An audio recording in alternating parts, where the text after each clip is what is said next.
You guys, you want me to start, Lindsay and I to jump in, or sorry, I think you called me into order. I didn't mean to jump ahead of anything. Well, I guess we don't have our chairman, so who's running the meeting today? I didn't know he was not going to. I didn't know he was not Jim- going to be here. Isn't Jim Daly the vice chair? Yeah, so Okay. Jim, Okay, Jim, you're in charge. all right, I wasn't prepared. Oh, actually, I thought Patrick was the vice chair now. I'm the secretary. Is the is that the secretary's responsibility? Yes, that's right. Okay. Delegate it. it is now. All right. Well, this will be my first official meeting, so I'll call to order the Town of Trumbull Pension Board meeting for Tuesday, October 26th. And I think he always says the time around 7:06. So I think the first thing we'll do is to hear an investment update from Lindsay and John Oliver. Take it away. So I'll go through the report, and then I think Lindsay will touch based on some of the stuff with Longford. Just parenthetically, we don't have we were just talking to our COO. We just got the numbers in for Longford, but I haven't seen exactly what they are, but I'll send them out to everyone tomorrow. So, good evening, everyone. It's been from the last quarter to this quarter, certainly a crazy quarter, but then, October, despite being the worst month in the stock market, there's 5 days left of the month, so I don't want to speak too soon, but October has been a much better month in terms of historical and coming off, the summer weakness. It's kind of bizarre where you go into this summer seasonality and you just see the weakness. But I also think there was a couple other factors that we talked about when we looked at what was going to potentially happen with the Delta variant, uncertainty around some interest rates. And one of the things I talked about last meeting, and can everyone see this okay, by the way? I'm sorry if you can't, I can make it a little. No, it's fine by me. Okay, great. Let me just, so one of the things, that we talked a little bit about was in our data in our investment committee meeting over the last, really 5 to 6 months. This started happening before the last quarter, is we started seeing some weakness. Remember, I talked about that last meeting in the mid and small cap stocks and how that was a little bit concerning, because much like the stock market, or if you think about, going from spring to summer to fall to winter, usually when you see a stock market sell off historically and going into the great financial crisis, and also in 99 and a bit in 87, you started to see these patterns exhibit where investors went from reducing the riskiest parts of the portfolio, and usually on the equity side in the US, that tends to be smaller cap stocks, going into mid cap, and then going into larger cap stocks. And then right at the end of a rally, what you tend to see is a tremendous amount of concentration in the large cap space. I mean, we're certainly seeing that. We've seen some improvement in the mid cap and small cap space, but there's still some relative weakness there relative to the large cap stocks. So when we looked at the portfolio here, a lot of the weakness you can see came out of this smaller and mid cap section, which kind of begs the question, I think, as investors, for all of us, if we have an improving economy in theory, and unemployment looks like it's improving, and they're having a broadening out of the economy prior to kind of some of this bottleneck stuff, why are more of these small and mid cap stocks not performing well relative to the larger cap position? So it's something we were looking at, and we reduced a little bit of the small and mid cap space over the last quarter. But with kind of that being said, I don't want to kind of belabor the point about this, because I talked a bit about it last time in the US stock market, but I'm happy to kind of answer any questions broadly on the US economy or stocks in particular. I mean, we're in the the height of kind of earnings season right now, right? So we're seeing some of the big bellwether companies. I think Microsoft reported today, but I only bring that up because that's such a big part of the index, the S&P index. You're seeing some companies like that really execute on revenue and earnings. And then the companies that aren't, that are missing, because it looks to us like stocks are priced stocks are priced, I guess, to execute perfectly. High valuations, low interest rates. So when we think about an environment like that, we need companies to execute not only on the top line, but on the bottom line and probably on the cost line as well. So we see some big bellwether companies doing that. There's been a couple misses. Some of the bigger companies in the tech space, like Facebook, I thought had some pretty poor internals in terms of their user growth and how much time younger people were spending on it. And again, I only bring that up because that's one of these companies we look at to hear about what's going on a bit in the broader stock market, and it's a big part of the index. So we're hearing some mixed things out of the company's earnings, and then continued weakness out of China and the emerging markets. If we see down here, a big part of that was China. Brazil was down quite a bit, but it's such a small part of the emerging market index that China and difficulties out of China, out of the tech sector especially. Although parenthetically, I guess Jack Ma, I say this tongue in cheek, Jack Ma is still alive and showing up in Europe. Either that or it's a stunt double. And then the biggest companies in the emerging markets was up quite a bit on that news. So for us, we had a pretty volatile quarter here. We still see some positive tailwinds for the equity markets. So we're not concerned about getting totally cautious yet. The bigger concern I think we're looking at is which we've talked about a bit, and we have our portfolio structured in a different way than that. But the fixed income market looks like it's not a lot of return there in the investment grade governments or corporates, and it seems like there's a lot of risk. So at a high level, with kind of that being said, once you get through October, traditionally most of the returns in the stock market come out of December and January. So we'll be kind of mindful of that going on. And then going into the portfolio, we're missing a little bit of the pricing, as I mentioned, for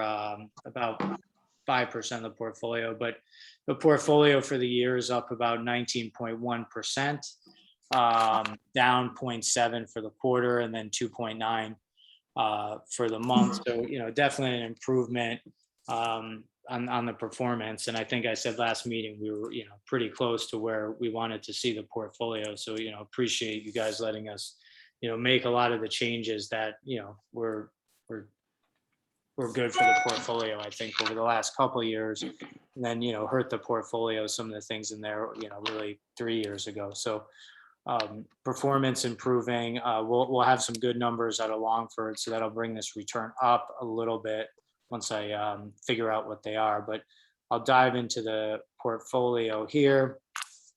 You see the total value of the portfolio. So a little off from the beginning market value of slightly under 49 million. So we're at 47,360. There's about a bit of money that went out of the portfolio for beneficiaries. So when we look at the portfolio here, you can see 19.1, 774, and 0.71. And then on the equity side right now, we have about 68% of the portfolio in equities. So that's about slightly under 33 million. Sorry, this is small. I just realized this could be a little small. And then as we go through the domestic side of the equation, or excuse me, the total equities are up about 29% for the year. These are all net of fees, remember. The domestics are up 33%. So, really starting to get where we were, going into the COVID crisis, we were getting hurt by some of the value exposure in the portfolio. Now that, it appears that we're getting a little, I don't want to say a permanent change, but we're starting to see some more of the cyclical stocks improve. And I think we'll, if we get some interest rates going up for the right reasons, that'll certainly improve some of this value exposure here when we look at Diamond Hill and the iShares and the AQR portfolio, because we have some financial exposure there. And if we're in an environment where interest rates go up, that should really benefit some of the banks and the big financial, which makes up a big part of the value sector. So when we look at the 1 year, the US portion of the portfolio up 33.3. The Vanguard index is up kind of in line by 2 basis points with the S&P. The iShare is a little behind, 34.8 versus 35.01. So a little bit of a gap there, not much, 20 basis points on the index. Diamond Hill, they have about a little under 7% of the portfolio. Little miss there, up 32.44 versus 35. The AQR portfolio up 30.1 versus 30.97. And then when we go to the mid cap and small cap indexes, up sort of in line within a couple basis points, 36 and 44 for the year accordingly. So that between the mid and small, that makes up about 8% in the index. And then in the AQR small cap, which are more quantitative exposure, up 51.47 versus 47.58. So that makes up the 48, a little less than 48% in the domestic equities. Let me just pause there though, if anyone has any questions on the domestic equity side. Are there any areas that you're not happy with? Yeah, I'm actually not happy, and not on the U.S. as much. I'm disappointed with the quantitative exposure in the emerging markets, Jim. That's the AQR portfolio. So I'm disappointed. They had a bit of a miss, and I think the miss should not have been as big because they had less of a technology exposure, and that's really what hurt the emerging market space, especially the China tech exposure and a lot of the things going on there. I mean, yeah, obviously the banking stuff has really impacted it, but the initial part of it, the tech exposure, I would have thought they would have had a little better performance coming out of a bit more of what should have been a bit more cyclical of a market. An emerging market. At least some of the other AQR funds are Yeah, their benchmarks. yeah. I mean, they really had a tough. In general, I think because they have more of a, I keep using this term value, but more of a tilt in the portfolio that's looking at companies that have lower price to earnings, and they've kind of been the ones that I would say are the most coiled in terms of looking like a spring. So we've seen really over the last quarter to 2 quarters, right? The financials improving, materials, industrials, energy.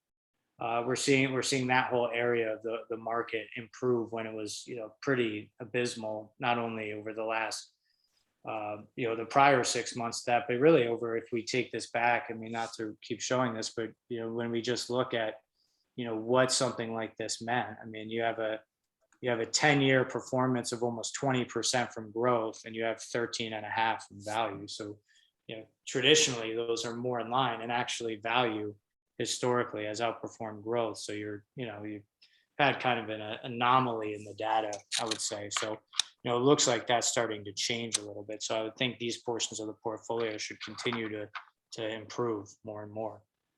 Although with less than 1% in the AQR EM fund, Yeah, shows lack of conviction, I guess.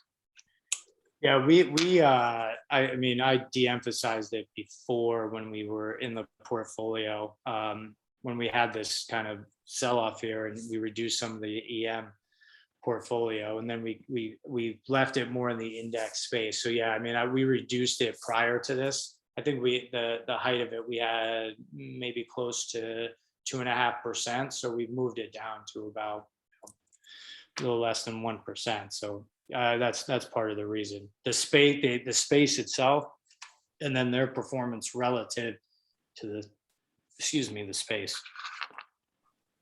Yeah, it's the smallest position in the equity portfolio. Yeah, I didn't say that to try and make it look good that we had that as the least. I mean, it happens to be that way because we had literally the least conviction. I think I talked about that in that particular manager in the space there and what's happened.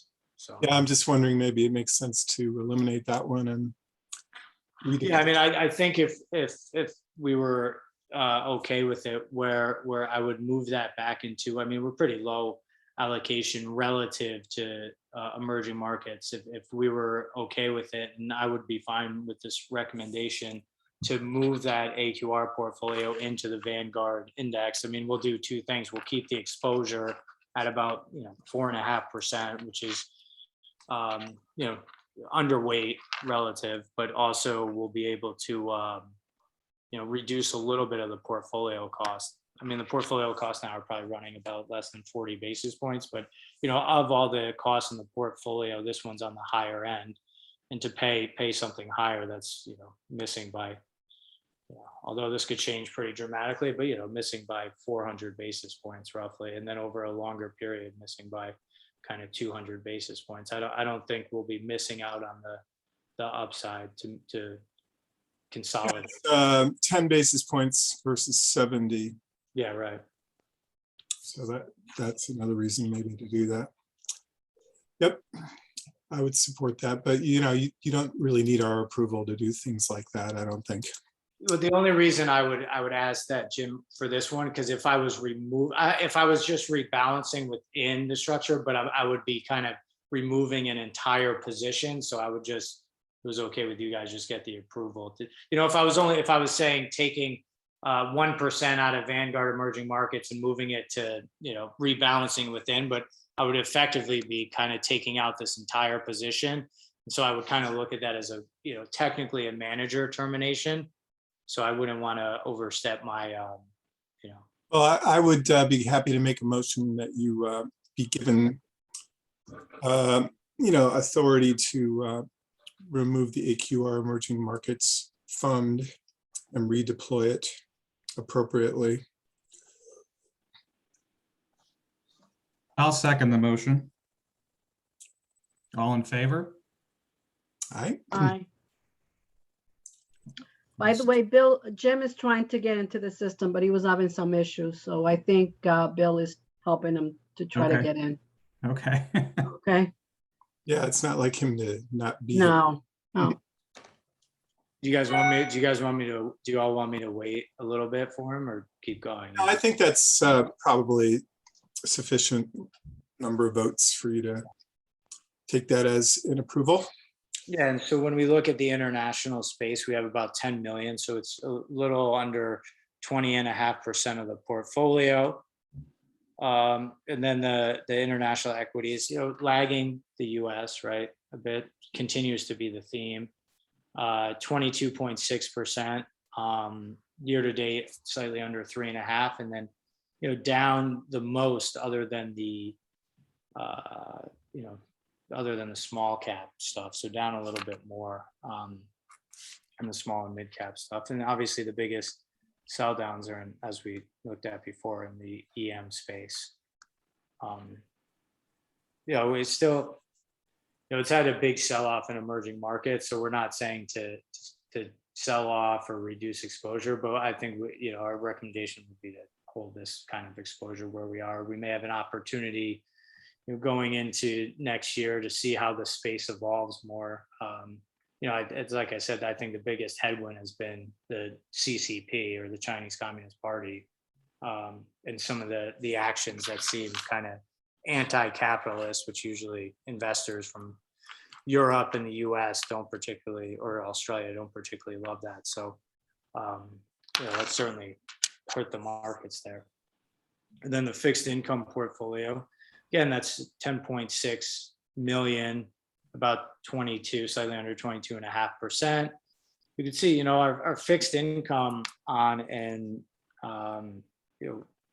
absolute basis, not, nothing to write home about, right? But on a relative basis, pretty good versus the Barclays aggregate for the year, right? Up 233 versus down 0.9. But I think it's pretty clear that, it's what's the expression, like getting blood from a stone, right? In the fixed income market, unless you have more credit sensitivity to the portfolio. Certainly the when we look at the active bond manager, they did a great job, right? But a great job at 1.2% versus down 0.9. It's a great outperformance by them. But in absolute terms, for the portfolio. It's certainly going to be hard moving forward, I think, to get a lot of return out of fixed income, or kind of like I said, call them the vanilla chocolate strawberry government and corporate bonds. But with that being said, nice outperformance by the Western asset portfolio. The Vanguard portfolio gave us just kind of the bond exposure we wanted. So that's down right in line with the Barclays aggregate. And then as we expect, PIMCO, who had a tough time during COVID, right, as bonds got I would say dislocated a bit from the equity market, and equities seemed to recover sooner, and bonds that had more credit exposure had a delayed recovery. You can see getting much more of that now, with the bond portfolio up 7% for the year, and then 2.4%, and a little under 0.5% or a little over 0.5% for the month relative to their index. So good outperformance there by PIMCO in the portfolio. Does anyone have any questions on the bond portfolio? Given your negative view, would you want to consider reducing fixed income? And I mean, if the thing I'd want to do here, if we could, I just have to check one thing. I'd like to one of my thoughts would be to bring down the Vanguard, the beta exposure down to about 5% in the portfolio, which we had talked about. We had talked about in our investment committee meeting. That doesn't do a whole heck of a lot in the grand scheme of things, but it just seems to me that having the broad index in there, that just is going to get exposed to potentially interest rates going up, where I think we have an opportunity with the managers to kind of navigate that environment a little better. I would say, hopefully, they've certainly done it in terms of the performance. So I would, if it was okay with everyone, I would take 2% of the portfolio down in the bond market in the short term, and look for opportunities in the equity market, especially if we're going to have, it would seem to me that if we're going to get improvements in the economy, that we'll have a chance in some of the equity, especially on the value and the more cyclical side of the portfolio, to have some more opportunity there. I mean, fixed income is supposed to be defensive, but it may not be that defensive if we're in a rising rate environment. But Boyd Watterson has been impressive. They made money last year, as I recall, and haven't really been that affected by credit concerns. So that's another possibility. Yeah. I think I agree with Jim. I think my inclination, if we're gonna move it out of some out of fixed income, I'd be more inclined to move it towards something like Boyd Watterson, versus more into the stock market. I think these inflation protect and the alternative space, I think, has served us well. So if we can move another 1% or 2% there, I wouldn't be uncomfortable with that. I think that saved us, because I think we took all that came out of fixed income into that space. So thankfully we have that, because it would be probably a much different story if we didn't have that exposure. Yeah, the only thing I'll double check. We just had a conversation, Lindsay and I, actually. Lindsay, you know the timing better. I think this is it's always how these things work, right? When they work out well. I think the GSA and the state fund have, the only issue is I think they have a queue for the next quarters.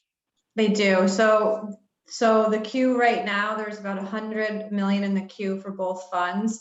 And they let us know that the September 30th investors will be called in April, but I can confirm with them tomorrow if we put in a commitment on December 31st, when it would be called. An additional commitment, I should say. I can find out, but it will be a lag.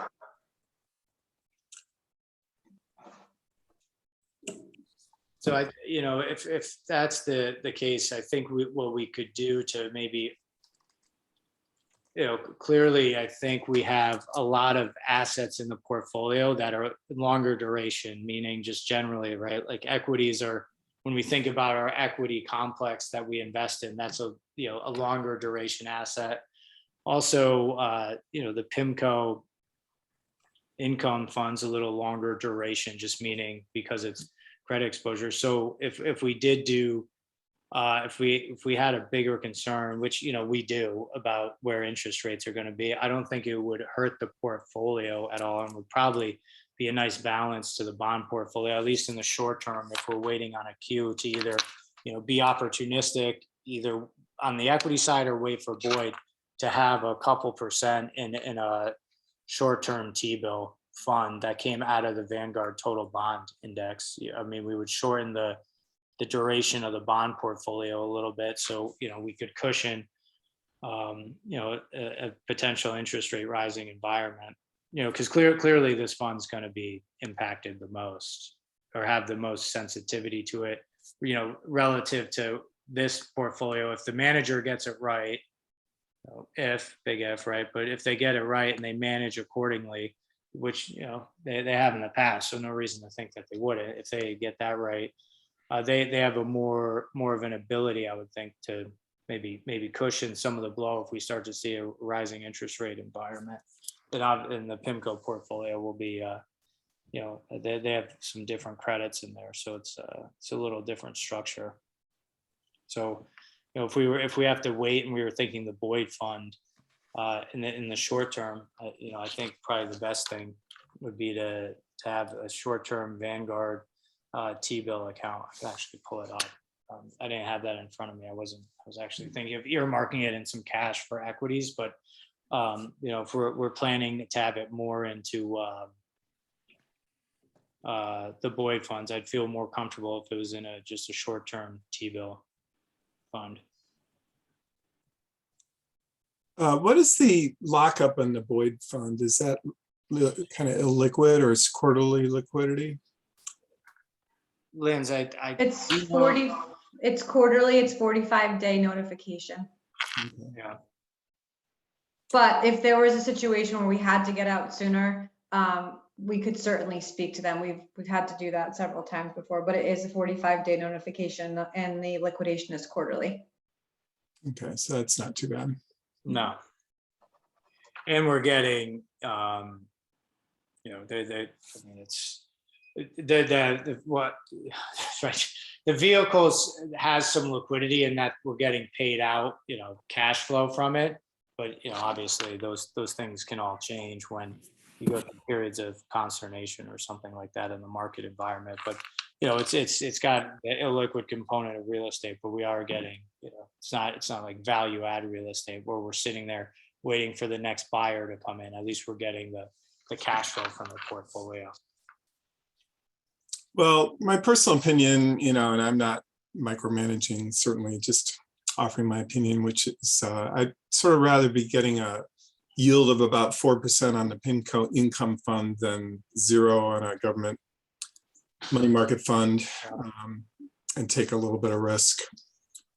Because even last year, when it was down quite a bit, I think it was down as much as 10% at one point. Yeah. It bounced back. Right.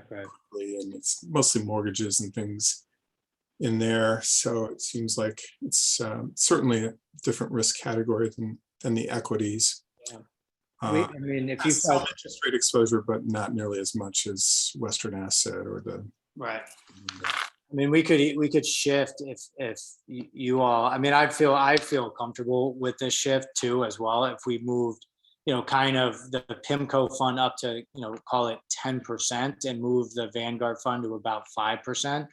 That would kind of keep us, at the same level of fixed income, but change a little bit of the dynamic of the portfolio. Yeah, and then you can always redeem out of Right. PIMCO if Boyd Watterson opens up, since PIMCO's liquidity anyway. So Yeah, so I would do, either. I mean, I think my main point, and yours is, Jim, just coming at it differently. That we just don't want to have the rising interest rate exposure. I think we have enough of that in the portfolio. yeah, you're going to get plenty of that through Western as well. Yeah, right. So, I mean, if you want to, I mean, I'll make the recommendation, or sorry, I don't make the recommendation. My recommendation. It's really up to you. It's merely. Yeah, I mean, I'd be happy. Look, we know the fund, the PIMCO, they've done a great job. We know the management team. You know, we're not gonna, I don't think we're gonna get hurt by adding some money to the PIMCO portfolio any way, shape or form. If anything, you know, kind of does similarly what we're talking about in the medium term while we're waiting for opportunity to open up. Yeah, and then, you know, we might get cap calls on Longford and stuff, so we try to get money into that other category, the inflation protection, as opportunities arise, I guess. Yeah. So I would say Bern's recommendation, we could move, you know, the PIMCO fund up to about 10% of the portfolio. So that, you know, it's a pretty good increase to move, you know, a little over to. I think that's fine, but you know, what we were also talking about is possibly taking down overall fixed income as well, but you'd have to find a place to deploy the capital. But in the meantime, maybe just getting a little less of that interest rate makes sense.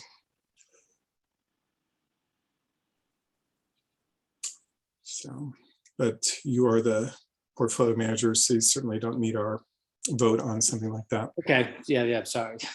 Sorry, I was thinking about it. I didn't mean to pause there. Yeah, so by next meeting over the next, you know, probably the next week, we'll meet Thursday. We meet every Thursday on the portfolio. So we'll meet Thursday and we'll probably Maria, Lindsay and I or JR will reach out to you with anything you need signed, and we'll populate it.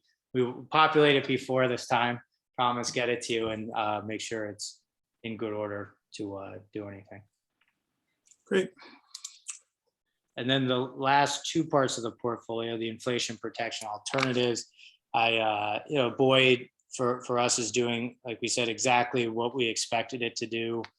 You know, giving us about roughly 2% a quarter, mostly from rents or cash flows, and then a little bit from, you know, reappraisals or appreciation, but, you know, mostly a cash flow vehicle. So that's performed, you know, as expected, as we were just talking about. So we have a little bigger ratio in the GSA fund, about 4.5%. So we look at the last year here, slightly under 8.7. And then when we look at the state fund, a little under 2% of the portfolio, up 9.92 for the 1 year. So when we think about that in the context of shifting it, is that one also, does that have a waiting list as well?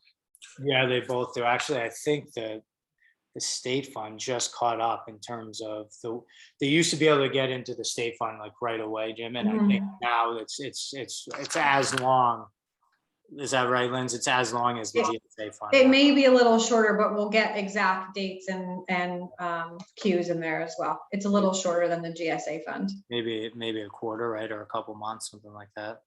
Probably a quarter, but I'll confirm tomorrow. They were having dates for us in December, so they're letting us know. I'll get some preliminary numbers from them tomorrow. And then I'll update everyone on the two Longford funds in an email tomorrow once I see the numbers. So we literally just got them, so I didn't see them, but I do have just some touch base on the fund thing. So we're in this fund, so I'll just touch base on a couple numbers. This is obviously delayed because it's the end of the second quarter, and I'll show you. I'll send an updated one as soon as I get it. But essentially, what this sheet is saying, aside from a bunch of other things about diversification and capital calls, that for every dollar we've committed, in terms of investments that we've realized, we've gotten $1.60 back. So this is what MOIC is, just multiple on invested capital. So for every dollar we put in, we've realized $1.60 back. And then I will just show this portfolio here because this is the biggest corpus of the fund. So when we look at, as Fund 2, we could see here, this is gross numbers, but these are on fully realized. So like we said, 1.6, The partially realized are running about 1.4. So again, similar things. For every dollar in, we're getting $1.40 back. And then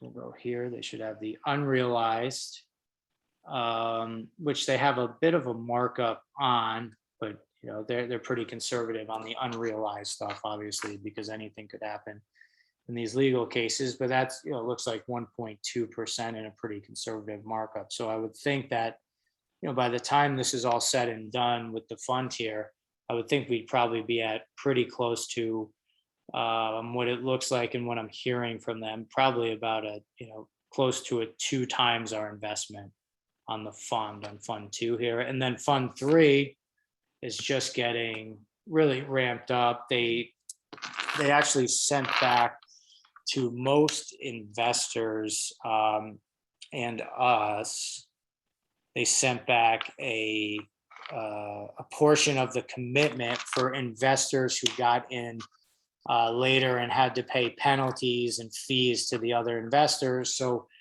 we got a distribution back out of the fund that's actually will be a little positive to us. It's not a realized investment by any means, but it's a interest payment from some other investors. I think in particular the New Mexico State Pension Fund, who put in I believe they committed at the end of the fund about $100 million to fund 3. But again, I would just point out that these negative returns are expected in the early days of the fund when it's mostly expenses. And as we can see in fund 2, things are getting better as time goes on. And we should see that net IRR come up as more and more investments are realized. Yeah, and then we have a little bit of cash in the portfolio, so 158,000 of cash in the portfolio. So have the cash down to a level where this is kind of where we ideally want to see it, unless we were in we thought there was going to be some really negative fracture in markets. But traditionally we want to hold the least amount of cash we can, so there's the least amount of what we would call cash drag on the portfolio. So this is probably the point, other than some tweaks here or there, where we have the portfolio kind of looking where we really want it to look like. And I think I said that we were pretty close to that last quarter, and we're kind of there almost now, aside from a couple of these smaller changes we'll make within the fixed income. But I think just more broadly, from here going forward, what are we thinking? We'll probably look to, I think over time, build this portfolio out, the inflation protection and AI portfolio, as we see a lot of certainly headwinds for the fixed income market. I would think more so. I mean, equities have such a tremendous standard deviation or volatility around them. We could continue to get extraordinary returns like we have in the past. That's certainly a possibility, but it seems unlikely that that's going to be the case in the kind of long investment grade fixed income, unless so someone else has a different thought or opinion. But just the work we're doing around it, it's hard to see, unless we go into a huge deflationary environment going forward here, how we get a lot out of the investment grade fixed income portfolio.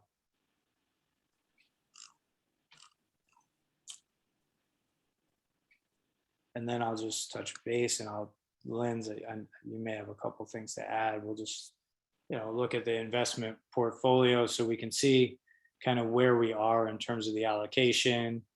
Our lowest kind of underweight is credit, and then as we talked about, that's in the inflation protection. So we're within our policy ranges,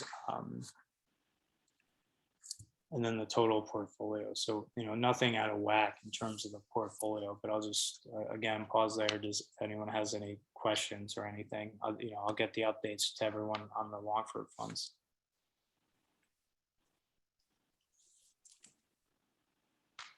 So thanks for giving us an opportunity to keep going. I think the performance, we're improving it, and if we can continue to kind of keep the portfolio where it is and make some other adjustments within it, I think it'll continue going forward, barring anything famous, that's where it's crazy, happening between now and the end of the year. Although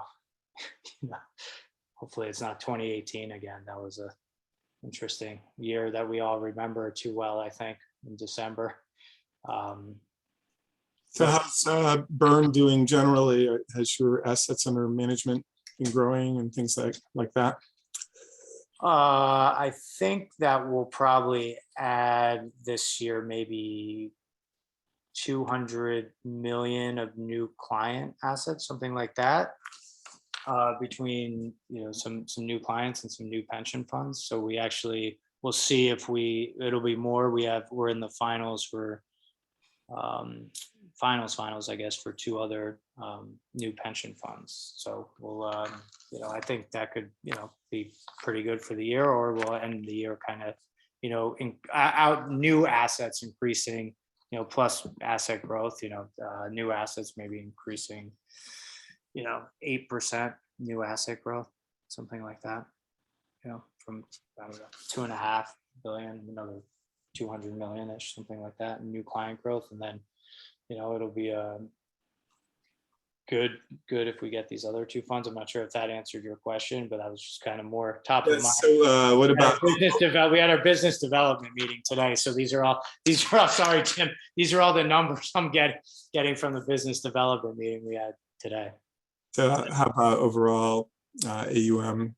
Because there's money coming in and there's always money going out. Yeah, we're I'll give you a number. We're probably at about 2.5 billion right now, something like that. But I think we could maybe end the year a bit higher than that, maybe more approaching the three range. That would be probably, I would think, if we can get some new clients in by the end of the first quarter, that's probably where we may end up.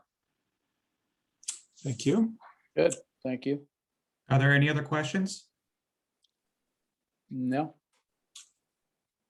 All right, Lindsay, John, Oliver, thank you. You don't have to hang around. Thanks. Thank you. And Very much. we'll get back to you with updates on Longford. Mhm. And Maria will get, when we meet on Thursday, we'll send you out. Yeah, we need to send you that out for the We training. do, Yeah. we do. Okay. Thanks, everyone. Thank you. thank you. Sorry I couldn't be in person last meeting. I was traveling, and then it must be me or something, I must smell or something. As soon as I get there, you guys held the Zoom meeting. So I look forward to seeing everyone in person at some point, Be great. Sounds good. Thank you. Thank Have a you. good night. Thank you, guys. Bye-bye. Good night.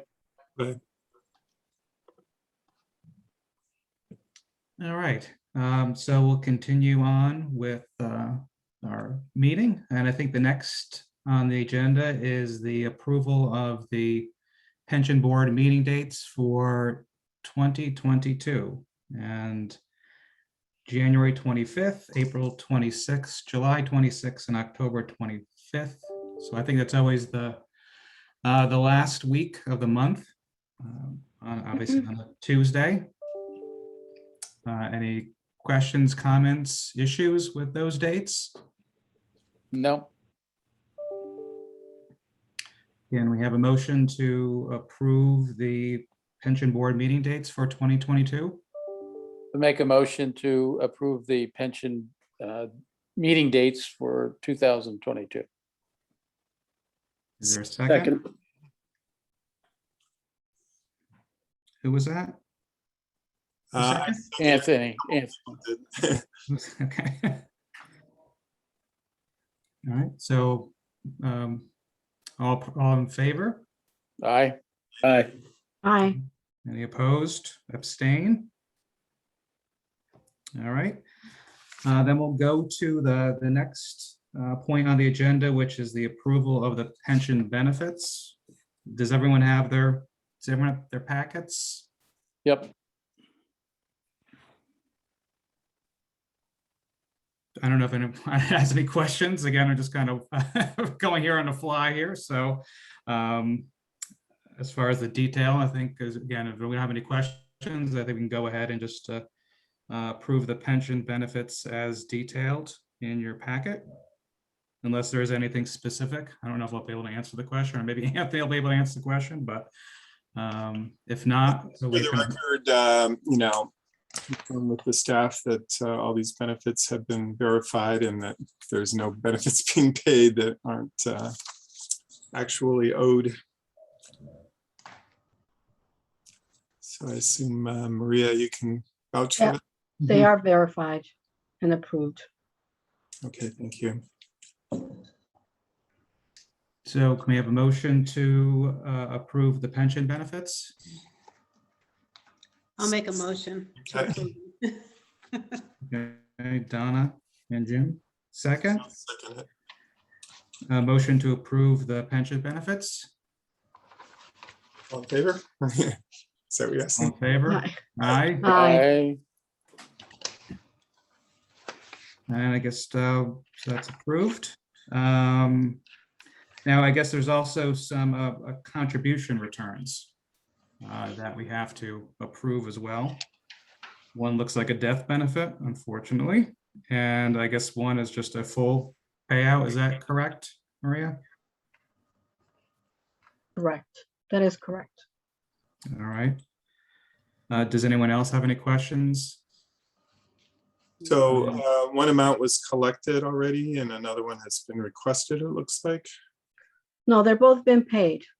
Okay, One was a death benefit, and the other one was, he was partially vested, or she was partially vested, but requested a payout instead of getting a pension, monthly pension benefit.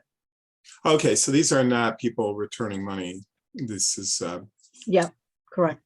benefits other than regular pension. Okay, got it. So I'm assuming Rebecca, she's just taking all of her money out of the pension, correct? Yes. Yep. Okay. All right. Cool. So any other questions, comments? So can we have a motion to approve the contribution returns? Second. Who was the first? All right, I'll make a I'll be motion. the first. Anthony's the first. Okay. Covered by the first motion, but we can do it separately if we want. Okay. All in favor? Aye. Aye. Aye. Opposed? Abstain? And the motion's approved. And we'll move on to the meetings from the last pension board. So if you haven't had a chance, if you want to take a few moments to read to see if there's anything that we want to change within the context of the letter. So if you want to take a few minutes.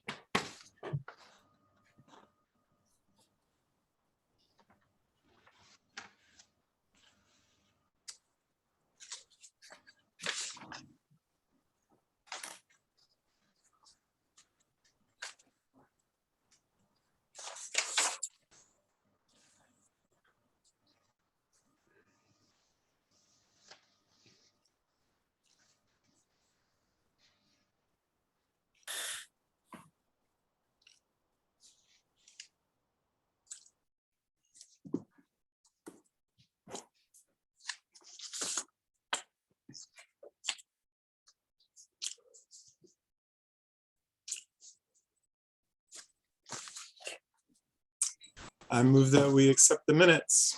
Second. So move to vote to approve the minutes as written. All in favor? Aye. I abstain. I was not present at the meeting. Okay, all Yeah. right, and I was not present either. you were not too, so Maria and Donna, you have to abstain. Okay, all in favor? Aye. So the meeting minutes are approved. And I guess, are there any other questions or comments? Any comments about my reign of terror here? Did well. Did real well. I So I have do to, think we are sort of on the lookout for someone to replace Jim. He's looking to step down, so people might be thinking about possible candidates to take his place. Jim, didn't you have somebody you thought was interested? What's that? Yeah, my neighbor across the street, I thought would be a great candidate, but he decided he couldn't commit to any more obligations right now, so he's no longer in the running, Okay. which is why I brought it up. So just keep that in mind. Yeah. Someone Okay. is- So we'll make a motion to adjourn the meeting. I guess it's Second. 7:55. Great. All right. I guess that's it. I have to go to the library and get how to run a what's that, Robert's Rules of Order. You did good. Go back to All my good. 8th Did grade fine. debate class. So Very good. hope everyone's well. Hope everyone has a great holiday, and we'll see you. Although I think my term is up. So I don't know what happens to me either. So, Well, we'll be looking for you to re-enlist if you're willing. so I'll have to see what's the next step for. There's no increase in pay though, sorry. No, Oh, okay. Uh, All right. If Jim Lavin does step down, we'll be looking for a new Chairman. chairman, so somebody would have to step up for that. So you've gotten yourself dangerously well qualified now, Patrick. Yeah, thankfully I did all the preparation ahead of time and printed it out and reviewed this. So I'll consider it.